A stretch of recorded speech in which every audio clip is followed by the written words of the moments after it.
Bonjour à tous, merci de nous rejoindre. Le président de la République, Alassane Ouattara, est arrivé hier après-midi à Yamoussoukro.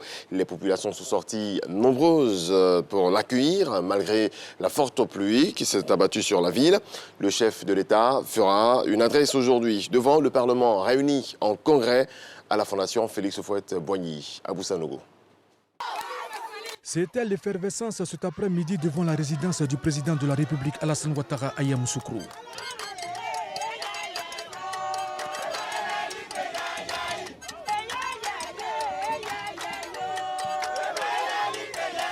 Malgré la forte pluie qui s'est abattue sur le district autonome de Yamoussoukro, les populations ont tenu à réserver un accueil chaleureux au président de la République, Alassane Ouattara.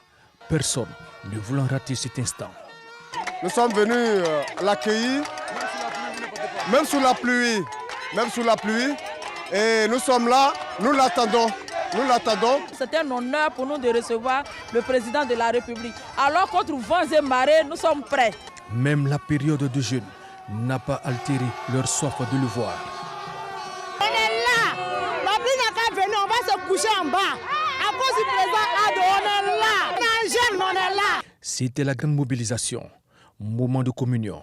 Les ministres Amédée Kouakou et Souleymane Diarra ont pu faire le constat de cette grande mobilisation. C'est à 18h20 que le président de la République, Alassane Ouattara, est arrivé à Yamoussoukro. Les populations ont pu lui exprimer leur joie de l'accueillir. Le chef de l'État, Alassane Ouattara, fera une adresse ce mardi sur l'état de la nation devant le Parlement réuni en congrès à l'auditorium de la Fondation Félix Houphouët-Boigny pour la recherche de la paix. Et sur le sens de cette communication du président Alassane Ouattara, suivant les explications de Mama Traoré. Un Parlement désormais constitué de 2 chambres, l'Assemblée nationale et le Sénat.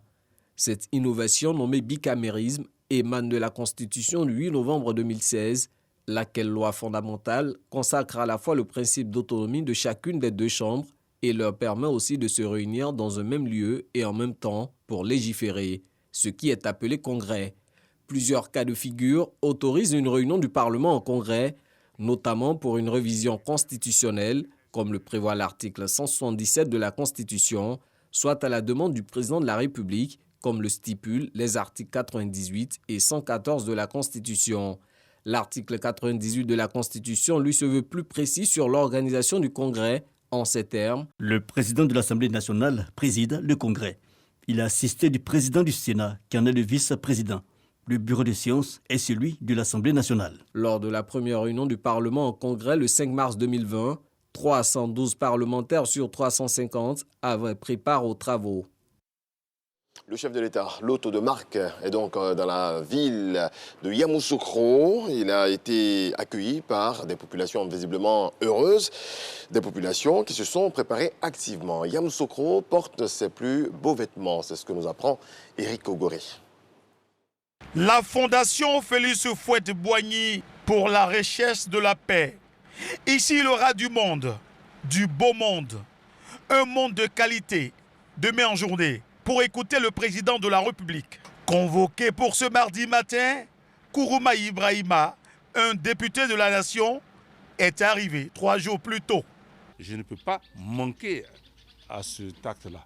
Il faut que je sois présent pour entendre moi-même ce qui sera dit, de sorte que je puisse rapporter fidèlement cela.